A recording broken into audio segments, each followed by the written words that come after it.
This is a video about World War II at home, which we started on the last one a little bit, the rise of the military-industrial complex.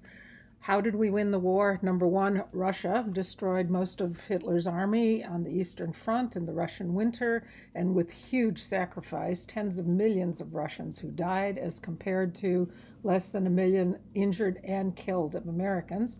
And the other thing that won the war basically was productivity. We were able to produce more things than they could possibly shoot or sink, literally. We are building them faster than they can be destroyed. So our Air Force, for example, went from 300 planes in 1939 to over 100,000 planes 3 years later. When we send fleets of bombers, we send fleets of 1,000 bombers at a time. Talked about the Office of Scientific Research and Development. So we get new ways to kill people out of every war, and this is no exception. And we had to finance the war. So how do we finance the war? Again, looking at comparisons with World War I. World War II is a worldwide war. We are fighting a two-ocean war on two fronts with 10 times the cost of what it cost World War I. Okay, the entire price tag, more or less, of the war was $340 billion. That is over $7,000 per living American at that time. So that's a huge amount of money. By 1943, the war is costing $8 billion a month, billion with a B, which again, in 1940s is a lot of money. How did we pay for this? Number one, we didn't immediately. There was a huge war debt in 1945. Number two, the war absolutely ended the Depression. The Depression was half solved by Franklin Roosevelt. The other half was solved when the war came along. The war came along, there are jobs for everyone immediately. So how did we pay for this? The same way we did for World War I. We borrowed money. About half of it was borrowed money. A lot of it is through war bonds, as in World War I. $100 billion in war bonds were sold. Again, there's a lot of pressure. Did you buy your bond this week? And the other thing we did is we raised taxes. Everyone was taxed, not just the wealthy, as in World War I, but this is a graduated tax. The poor paid very little, the wealthy paid more, but everyone paid into it. Particularly raised taxes on estates, on inherited wealth, and the numbers are really interesting compared to today. 90% tax on what they called excess profits. I'm not sure how they determined that, but on large companies, basically. 40% tax on any business, including small and large businesses, and catch this, a 94% top tax on the wealthy, people who made over $1 million in profit a year. 94% tax during the war. Of course, this is a wartime measure. Everybody knows it's not going to last. Did the rich kick about it? Yeah, they kicked about it, but most of them paid. Very few left the country. For one thing, where are you going to go? Back to Europe? Government, in addition, froze wages, froze prices, froze rents. Wages could not be lowered, rents and prices on goods could not be raised. When the government comes in and determines prices, I would call that socialism, maybe even getting into communism. Not control of the business, but control of the finances of it. The total cost, again, of the war was $340 billion. Today, that would be in the trillions of dollars. Just a huge amount of money. We didn't pay it off immediately, but pretty quickly after the war it was paid. Propaganda is another issue. Again, we had in World War I huge anti-German propaganda. We had a whole department creating this for the U.S. government, and it wasn't trying to be unbiased. It was absolutely biased against the Germans. In World War II, Franklin Roosevelt orders no propaganda. We don't even have a department in World War II. Why is this? Because we're fighting the Germans again. For pretty obvious reasons, you don't need propaganda when you have Hitler. We didn't know everything about the concentration camps. We didn't know everything that he was doing, but it's pretty clear he's a pretty bad guy. You don't need it. All you need is the news reports. The Germans are absolutely awful and terrible in World War II, when they weren't quite so bad in World War I. Even the Irish Americans and German Americans end up very pro-war. There's no complaint about them. There's no resistance, and they are volunteering in very large numbers. Remember, by the 1940s, these are not first generation either. They're second and third generation Irish Americans and German Americans. They don't consider themselves half German. They are American citizens. Okay, there is no anti-German. On the other hand, there's pretty strong anti-Japanese propaganda. Not exactly babies on bayonets, not exactly atrocities. There were atrocities. They were made public in news reports, but a lot of people came out of World War II, particularly soldiers, with very strong anti-Japanese feelings. Anti-German, not so much. I know older guys who were involved either in World War II or in the Korean War to the end of their lives who would never touch a Japanese product. And I know several who would never buy a Japanese or Korean car ever in their lives. They would only buy American cars. They would not eat at a Japanese, Chinese restaurant ever, which is kind of slim pickings if you get to Austin.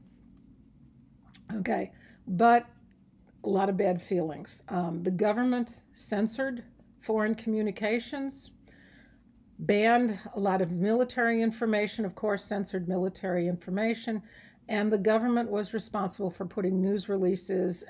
When you went to see a film in the movie theater, you would see a little clip, here's news from the front. They put news from the front on the radio. There were posters, basically support the war effort posters.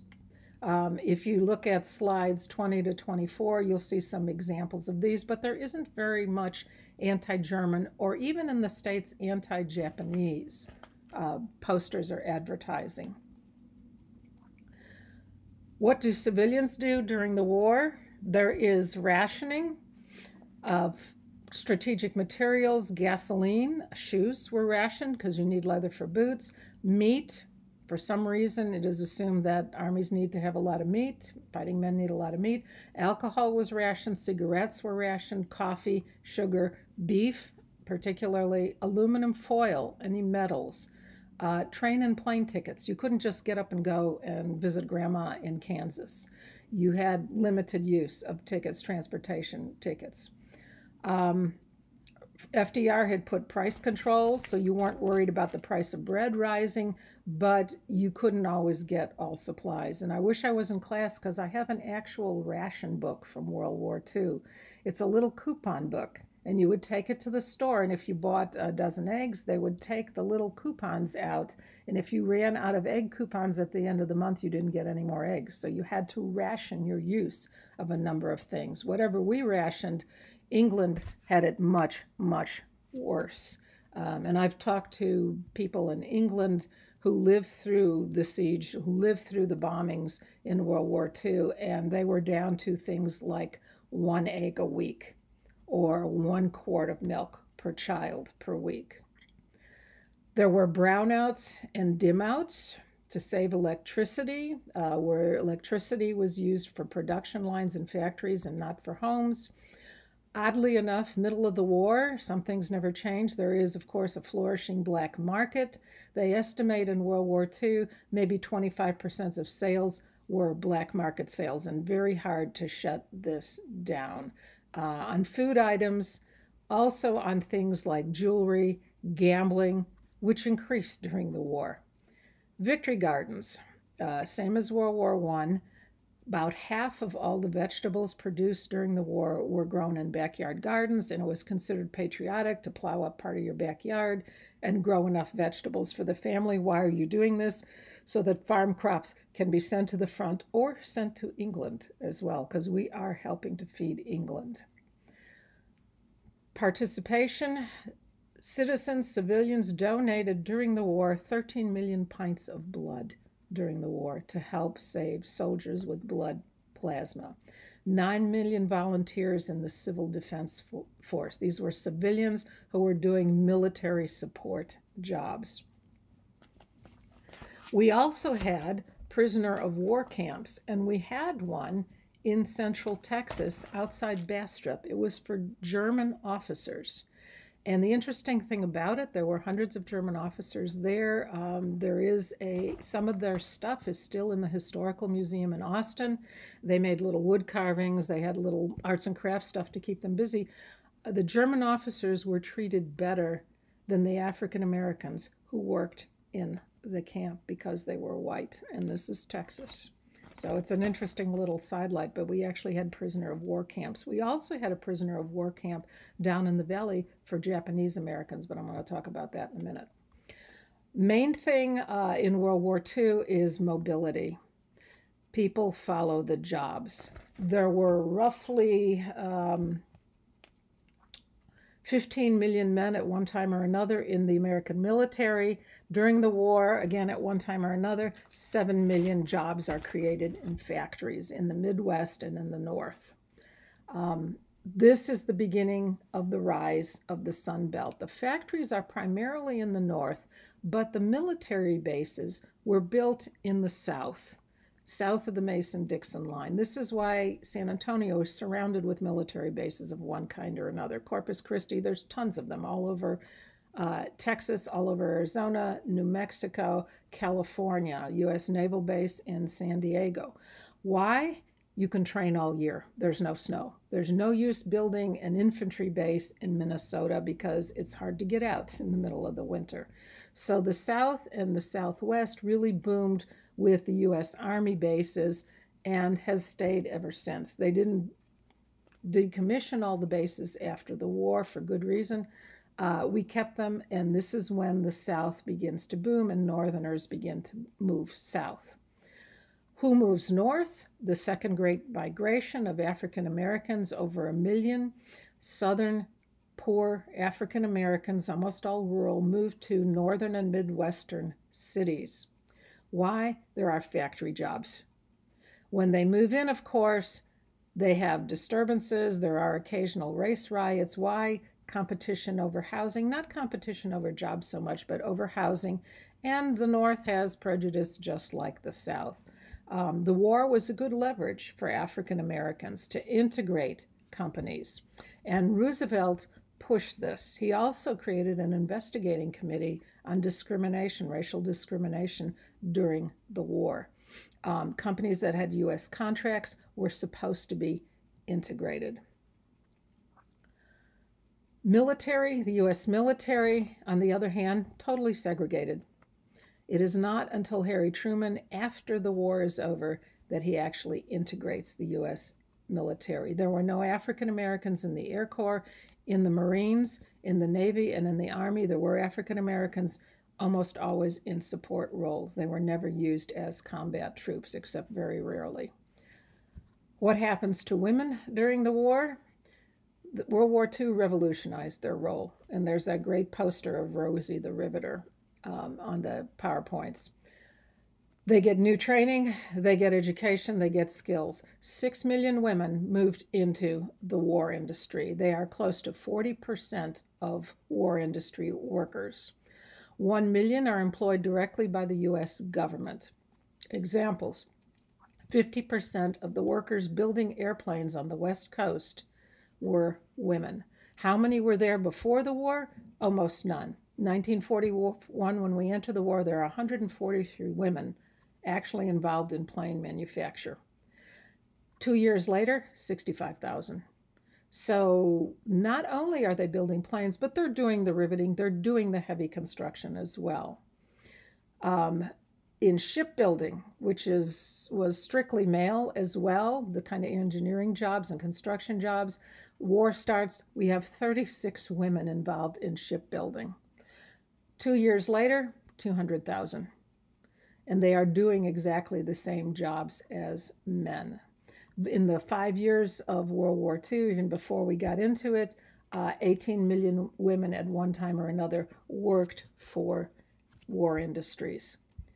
300,000 volunteered directly not in combat because they weren't allowed, but in the Red Cross as support staff. 25% of these went overseas, including over 1,000 women pilots who flew supply planes, not combat aircraft. One of the problems with this, of course, if women are working, 3/4 of them are married, what do you do with the kids? if they have kids. Government insisted on equal pay for women, which we're still up to 80% today. We're still not equal in most jobs today, but in the war, they got equal pay for the same jobs. This is an interesting thing. The U.S. government built and operated child care centers in the war industry factories to keep their workers. Otherwise, women couldn't work. There was nobody to take care of the kids unless you happened to have a grandmother or grandfather around. Another innovation out of World War II was the Kaiser Medical Company, Kaiser Permanente, which is the insurance company in California, pioneered medical benefits for factory workers. But because women are working a lot, because men are gone, oftentimes for years at a time, there is a 25% rise in the divorce rate. Families, not as bad as the Depression, but families often disintegrated during the war. Because mothers are not home a lot, there is also a rise, a much smaller rise, in high school dropouts and in juvenile crime. Another rise was in venereal diseases, of soldiers coming back and spreading venereal diseases to their wives. Hispanics during the war, 300,000 served. Other than Native Americans, this is the highest population percentage who volunteered when the war broke out. We needed the labor. Men are gone in rural areas. So what do? Same thing as World War I. We imported Mexican labor. They were encouraged to come, braceros, and not only in farm labor, but also into cities as well. Once they started working on the farms, they moved into cities after that, particularly in East LA. And you have a wonderful picture, slides 25, of course, of the farm workers, and 26 of the zoot suit that became the popular outfit of Hispanics in East LA, of Mexican guys, I guess, if you were really cool. There were riots, of course, between Hispanic gangs and off-duty U.S. military soldiers. Native Americans, unlike African Americans, and Hispanics too, were not segregated, just African Americans. Many moved to cities during the war because, of course, there's no employment on Indian reservations, very high percentage of volunteers because of the whole warrior culture with Native Americans. In New Mexico, which still has a very high Native American population, particularly the Navajo, half of the males in the state disappeared the first year of the war. 29,000 served as code talkers, and this is what they were famous for in World War II, which was kind of experimented with in World War I. They used Navajos, and all they had to do was put them on the radio and speak Navajo. If you've ever heard Navajo, if you ever drive through the Arizona Navajo Reservation, turn on the radio. It's absolutely impossible. I spent about 4 months on the Navajo Reservation, and I learned how to say 10 words. It's very difficult language to learn. It doesn't sound anything like European languages. The Japanese tried for 3 years to break the Navajo code. They never could figure it out. And if the code talkers were worried about somebody listening in, occasionally they would get an Apache on the other end, because Apache and Navajo are related languages, but a little bit different, and that would really screw them up. So besides frontline troops, they were very famous as code talkers. Jews, during the war, the United States government, when did we know and how much did we know? We knew. We knew by 1942 about the concentration camps. Of course, the concentration camps were originally work camps and got worse and worse as the war went on. But they had Jews, they had other civilians who came with documentary evidence to the White House, to Roosevelt, showing what was going on in Germany. What did we do? We did nothing. And this, again, is not America's finest hour. We gave no extra visas. We gave no extra quotas. We even returned some who managed to get to New York Harbor. Jewish Americans begged Roosevelt, if nothing else, bomb the camps, bomb the rail lines into the camps, slow them down.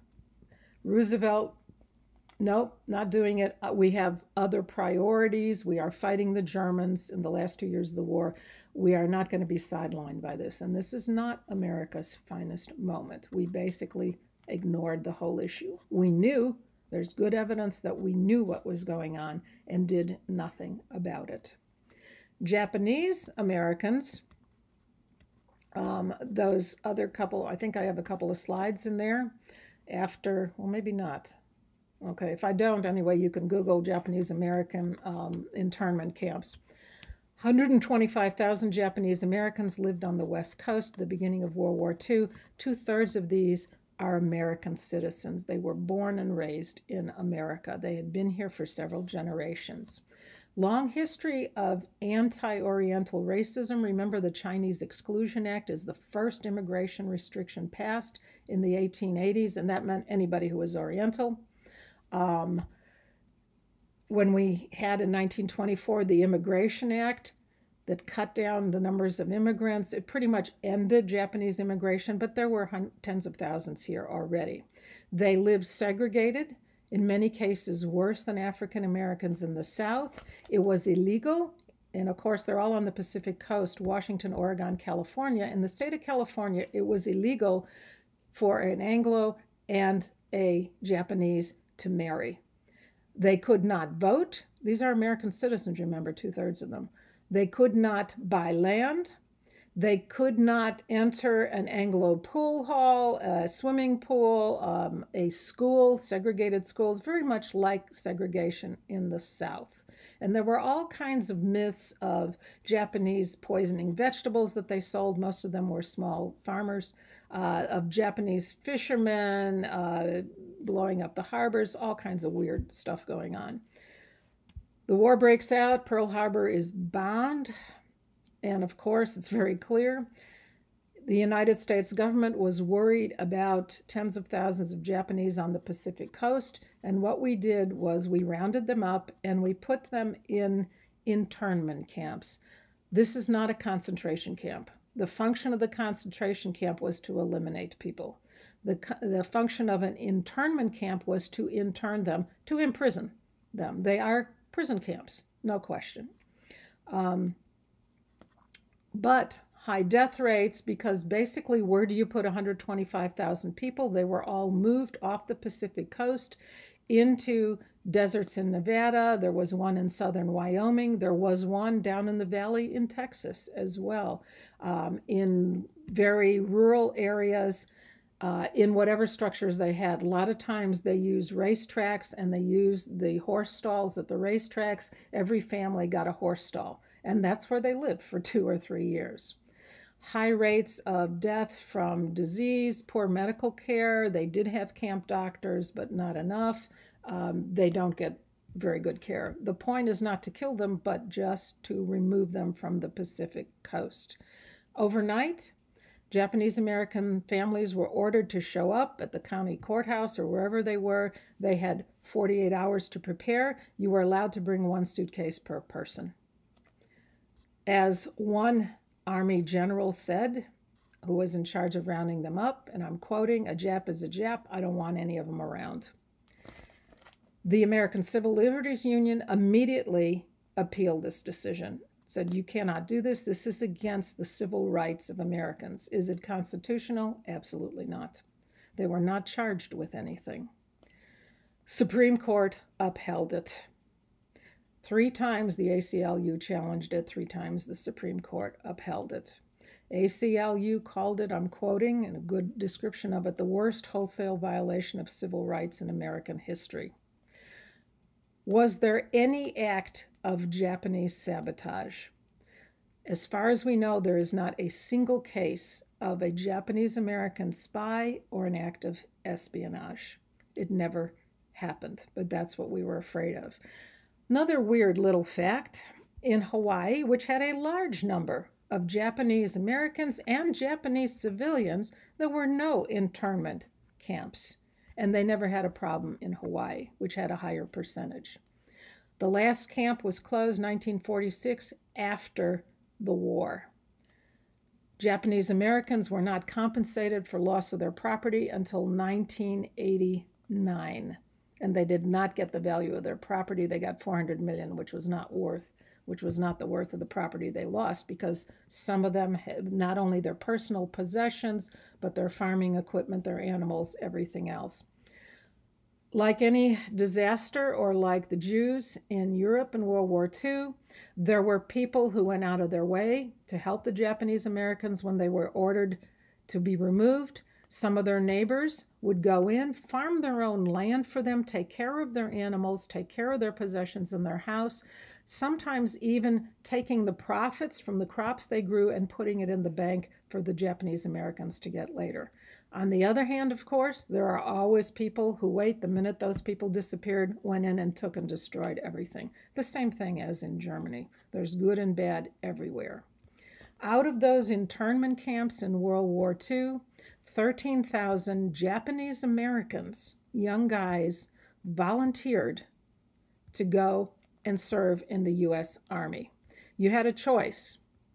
They were American citizens, oddly enough. They were subject to the draft. Some of them refused. Those who refused went to prison. But 13,000 said, yeah, we will go and fight for America, even though our families are in internment camps. They fought not in the Pacific. They were taken to Italy and fought in Europe. And they are the most heavily decorated unit in World War II. They had a lot to prove. They were called the Japanese Tigers. And I'm going to stop there. Thanks, and please stay safe.